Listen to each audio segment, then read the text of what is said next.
Good morning everyone. I hope you are doing well. This is Ankit for परीक्षा classes. Today we can talk about UPSI result out 2021. जी हाँ guys, जैसे कि आप सभी को मालूम है UPSI का रिजल्ट आ चुका है, ठीक है। और इसके बाद की जो अगर हम बात करें कि जिन कैंडिडेट्स का इसमें हो गया then good, all the best for your PhD। But जिन कैंडिडेट्स का नहीं हुआ है वो कैंडिडेट्स क्या करें इसके बाद में, तो मैं उन कैंडिडेट्स की बात करने वाला हूं जिनका इसमें सिलेक्शन नहीं हुआ है, और वो जो अगर अपने मार्क्स जानना चाहते हैं उनका मार्क्स कितने थे और किस वजह से, किस रीज़न की वजह से उनका नहीं किया गया, और नॉर्मलाइजेशन में उनके मार्क्स कितने हैं।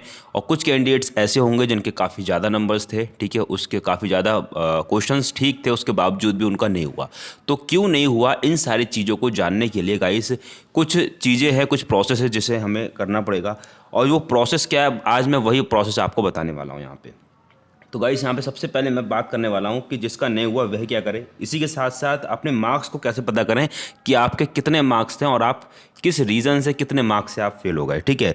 इसी के साथ ही साथ गाइस मैं यहाँ पे बात करने वाला हूँ RTI कैसे फिल करें। आंसर की में बहुत बड़ा हुआ बदलाव, यानी कि जो लास्ट फाइनल आंसर की इन्होंने निकाली उसमें 105 क्वेश्चंस में इन्होंने चेंजेस किए हैं, ठीक है। इसी के साथ साथ जो 48 क्वेश्चंस थे उन क्वेश्चंस को इन्होंने डिलीट कर दिया, या बोल सकते हैं कि उन क्वेश्चंस को कैंसिल कर दिया, ठीक है। तो ओवरऑल मिला के किस वजह से, किस तरीके से इन्होंने रिजल्ट को प्रिपेयर करा, इन सारी चीज़ों को जानने के लिए गाइस हमारे पास सिर्फ और सिर्फ एक ऑप्शन है जिसको बोलते हैं हम RTI। RTI का मतलब क्या होता है गाइस, वैसे बताने की ज़रूरत नहीं है क्योंकि SI की जो का तैयारी कर रहे हैं तो RTI का मतलब सभी को मालूम होगा। Right to Information Act 2005। 2005 में हमारे कॉन्स्टिट्यूशन में एक ऐसा कानून बना दिया गया था, एक ऐसा लॉ बना दिया गया था जिससे हम किसी भी संस्था से राइट टू इन्फॉर्मेशन यानी कि कोई भी सूचना ले सकते हैं। लाइक जैसे मैंने यहाँ पे बात करी है, अपने मार्क्स कैसे पता करें, ठीक है।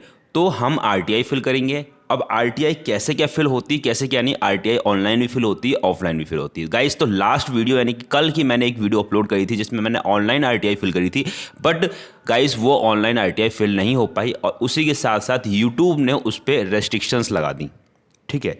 यूट्यूब ने उस पर वॉयलेंस का एक्ट लगा के और उस वीडियो को ऑटोमेटिक डिलीट कर दिया। जो अगर चाहें तो मैं उस वीडियो को भी यहाँ पे आपको दिखा सकता हूँ। 1 मिनट कुछ टाइम दीजिएगा मेरे को, देन मैं उस चीज़ को यहाँ पे दिखा देता हूँ, फिर मैं बात करूँगा कि RTI किस तरीके से आपको लगानी है।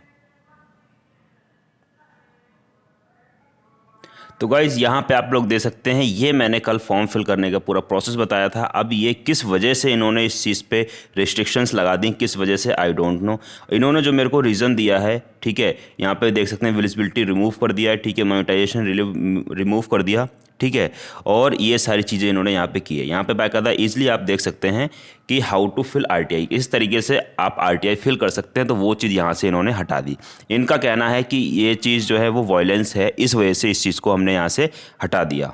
बाकी हो सकता है किसी ने कंप्लेंट की हो इस वजह से भी। इसके साथ ही एक चीज़ और बताना चाहता हूँ, यहाँ से बाकायदा आप देख सकते हैं, यहाँ पे बाकायदा मैंने इस चीज़ को जब ओपन किया तो ओपन करने के बाद में ये लिखा हुआ आ रहा है, this video has been removed for the violating YouTube policy on your harassment and this, ठीक है।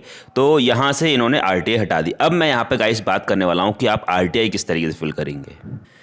तो गाइस ऑनलाइन RTI फिल करने का जो प्रोसेस था उस पूरे प्रोसेस को मैंने इसमें बताया था डिटेल में करके, बट फाइनली गाइस उसमें भी क्या हुआ था कि लास्ट में एक प्रोसेस ऐसा आ रहा था जहाँ पे वो फाइनल सबमिट नहीं कर रहा था, यानी कि ऑनलाइन RTI फिल नहीं हो रही थी, ठीक है। मैंने सारी चीज़ें काफ़ी डिटेल, काफ़ी एनालिसिस करने के बाद में सारी चीज़ें के ऊपर उसमें बात करी थी, और उसके बावजूद भी RTI ऑनलाइन फिल नहीं हुई थी। उसके बावजूद कल काफ़ी सारे कैंडिडेट्स के मेरे पास कॉल भी आए थे, मैसेजेस भी आए थे कि सर RTI कैसे फिल करें। तो उन सभी को देखते हुए हमने यहाँ पे एक एडवोकेट है, उनसे हमने बात करी है, तो वो एडवोकेट जो है वो RTI फिल करने को तैयार हो गए। जो अगर आपको RTI फिल करानी है तो हमारा जो कॉन्टैक्ट नंबर है वो ये है, इस कॉन्टैक्ट नंबर पर हमें कॉन्टैक्ट कर सकते हैं। अपना कॉन्टैक्ट नंबर जो है वो है 9897971587, ठीक है। तो ये अपना कॉन्टैक्ट नंबर है, इस कॉन्टैक्ट नंबर से आप कर सकते हैं, और जो भी कोई हेल्प होगी तुरंत ही आपको हेल्प करी जाएगी। किस तरीके से RTI फिल करनी है ये सारी चीज़ें यहाँ पे हम आपको प्रोवाइड करेंगे, बताएंगे, ठीक है। अब यहाँ पे मैं एक चीज़ की बात कर लेता हूँ कि जैसे कि आप सभी को मालूम है कि जो आंसर की गाइस हम लोगों की आई है इस बार, ठीक है, यानी कि जो इन लोगों ने आंसर की यहाँ पर निकाली है, इस आंसर की को किस बेस पे इन्होंने निकाला है कि एक क्वेश्चन के इन्होंने 3 ऑप्शन सही कर दिए, एक क्वेश्चन के इन्होंने पुराना ऑप्शन कैंसिल करके नया ऑप्शन ले आए, ठीक है, कुछ क्वेश्चंस कैंसिल कर दिए। तो हाउ इज़ इट पॉसिबल कि एक क्वेश्चन के 3 ऑप्शन किस तरीके से सही हो सकते हैं, ठीक है। तो बहुत सारी चीज़ें, तो इन सारी चीज़ों को जवाब कौन देगा? इन सारी चीज़ों का जवाब हम आरटीआई के थ्रू मांगेंगे। आरटीआई के through Right to Information Act 2005, यानी कि जो भी हम सूचना मांगेंगे वो सूचना देंगे। अब आरटीआई फिल करने के बाद, सारा प्रोसेस कंप्लीट होने के बाद में क्या होता है कि जब आरटीआई का जवाब आता है और जो अगर इन्होंने कोई संतोषजनक जवाब दिया होता है, यानी कि कोई ऐसा रीज़न दिया होता है, वैलिड रीज़न जो एक्चुअली में वैलिड है, देन ओके, अदरवाइज उसी आरटीआई को हम एज अ प्रूफ के अकॉर्डिंग कोर्ट में पेश कर सकते हैं, ठीक है। इससे पहले जो 2 बार रिट पड़ी थी कि इस वजह से और इस वजह से, वो रिट कैंसिल कर दी गई। 2 रिट को पहले कंबाइंड किया गया था, कंबाइंड करने के बाद उन दोनों रिटों के कैंसिल कर दिया गया, ठीक है। तो उसके बाद में ही ये रिज़ल्ट कहीं ना कहीं अपलोड किए गए। उसके बाद में जो अगर मैं बात करूँ तो इस रिज़ल्ट में जो अगर मेरे अकॉर्डिंग जो अगर बात करा जाए तो मैंने ऐसे कैंडिडेट देखे हैं जिनके काफ़ी हाईएस्ट क्वेश्चन सही थे आंसर की में, और उसके बावजूद भी उन कैंडिडेट्स का नहीं हुआ, ठीक है। तो नॉर्मलाइजेशन में इन्होंने किस तरीके से किया, इसमें एक वर्ड इन्होंने यूज़ किया था, ठीक है, कि परसेंटाइल। उस मतलब किस परसेंटाइल के का नॉर्मलाइजेशन भी इन्होंने लगाया, तो किस तरीके से लगाया। इसी के साथ आपको एक चीज़ और बताना चाहूँगा यहाँ पे कि जो इन्होंने आंसर की निकाली है, जो नोटिफिकेशन, उस नोटिफिकेशन को मैं यहाँ पे ऑन करता हूँ, फिर आपको एक चीज़ बताता हूँ। गाइस, ये अपना टेलीग्राम चैनल है, चाहें तो आप लोग इसको भी ज्वाइन कर सकते हैं, ठीक है। इसका भी लिंक मैं ऑफिशियल जो है लिंक डिस्क्रिप्शन में प्रोवाइड कर दूंगा, तो डायरेक्ट आप इसको भी ज्वाइन कर सकते हैं। यहाँ से आप ज्वाइन करने के बाद जितने भी आपकी नोटिफिकेशंस हैं, जितने भी सारी चीज़ें, वो सारी की सारी चीज़ें यहाँ से आपको मिल जाएंगी, ठीक है। और इसी के साथ गाइस, यहाँ पे जो मैंने ये जो विज्ञप्ति इन्होंने दिया था, इस चीज़ को मैंने यहाँ से ओपन कर लिया है। अब इसमें इन्होंने क्या कहा, कुछ पॉइंट्स जो हैं वो काफ़ी ज़्यादा मेरे को इसमें गलत लगे एक तरीके से, तो सारी चीज़ें वही हैं, ठीक है। यहाँ पर जो अगर मैं बात करता हूँ, इन्होंने बात करी है, यहाँ पे इन्होंने बात करी है, जो अगर बात करता हूँ इक्यू परसेंटाइल मेथड, कि ये जो इक्यू परसेंटाइल मेथड है इन्होंने किस हिसाब से लगाया है, फर्स्ट ऑफ ऑल, ठीक है। उसी के साथ ही साथ टोटल मेरिट उन्होंने निकाल दी, इतनी मेरिट गई है लगभग, ठीक है, सारी चीज़ें देख ही ली होंगी। और ये जो पॉइंट है, ये पॉइंट मेरे को काफ़ी ज़्यादा इनका गलत लगा, कि इस पॉइंट में इन्होंने मेंशन किया है कि यह सूचना अभ्यर्थी के सूचनार्थ प्रकाशित की जा रही है, इसलिए इस विषय में सूचना का अधिकार अधिनियम 2005 के अंतर्गत पृथक से कोई प्रार्थना पत्र स्वीकार नहीं किया जाएगा।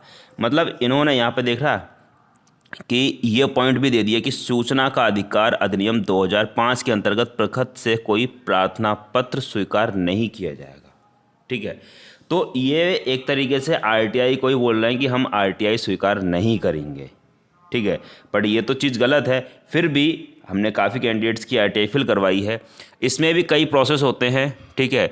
पीओआई होता है, फिर दूसरी पीओआई हम डालते हैं, और जो किसी भी पीओआई का जो ये रिप्लाई नहीं करते हैं, फर्स्ट ऑफ इन्होंने यहाँ पे मेंशन कर दिया है नोटिफिकेशन में, ठीक है।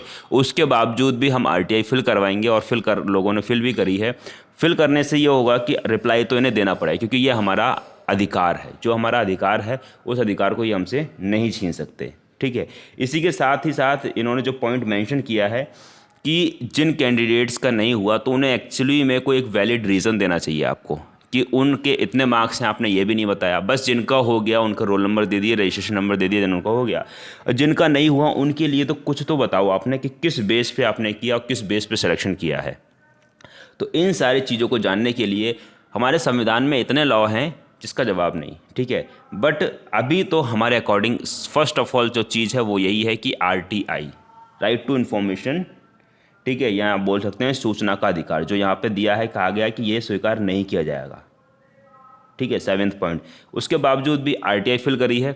आरटीआई का जो नॉर्मल टाइम रहता है 15 to 20 डेज में रहता है रिप्लाई आने का, ठीक है। जो अगर ये करते हैं रिप्लाई तो ठीक है, नहीं करते हैं तो सभी लोग इकट्ठा हो जाइए। इकट्ठा होने के बाद में कोर्ट पे केस करिए कि हमें हमारा रिज़ल्ट जो दिया गया वो किस रीज़न पे दिया गया, ठीक है। जब सब एक साथ होंगे तो कुछ ना कुछ उसका सॉल्यूशन ज़रूर निकलेगा, ठीक है। बाकी मेरी सभी से यही रिक्वेस्ट है कि जो अगर आप लोग जानना चाहते हैं आपके कितने मार्क्स हैं, किस रीज़न से आपको बाहर किया गया, तो सिंपल सा है, आप आरटीआई फिल करिए, ठीक है। इसी के साथ गाइस मिलते हैं, जैसे कोई और अपडेट आती है इसके रिगार्डिंग तुरंत ही आपको अपडेट किया जाएगा। और भी काफ़ी सारे सॉल्यूशंस हैं जिनके थ्रू हम अपने मार्क्स पता कर सकते हैं। ठीक है, तो चलिए फिर मिलते हैं नेक्स्ट वीडियो में, तब तक के लिए थैंक्स फॉर वॉचिंग। और जो वीडियो अच्छी लगी है तो वीडियो को लाइक जरूर कर दीजिएगा, और चैनल पर फर्स्ट टाइम विजिट करना है तो चैनल को सब्सक्राइब करके बेल आइकन जरूर प्रेस किया। और आपकी क्या राय है इस वैकेंसी के रिगार्डिंग, आपकी जो भी राय हो कमेंट करके जरूर बताइएगा। और जिस कैंडिडेट्स का हो गया वो भी कमेंट करके बताइए कि उसका कितने मार्क्स उसके सही हो रहे थे आंसर की के अकॉर्डिंग, और उसका हो गया। ठीक है, इसी के साथ गाइस मिलते हैं नेक्स्ट वीडियो में, तब तक के लिए thanks for watching, have a nice day, जय हिंद, जय भारत, love you to all my dear fans, thank you so much all of you and take care.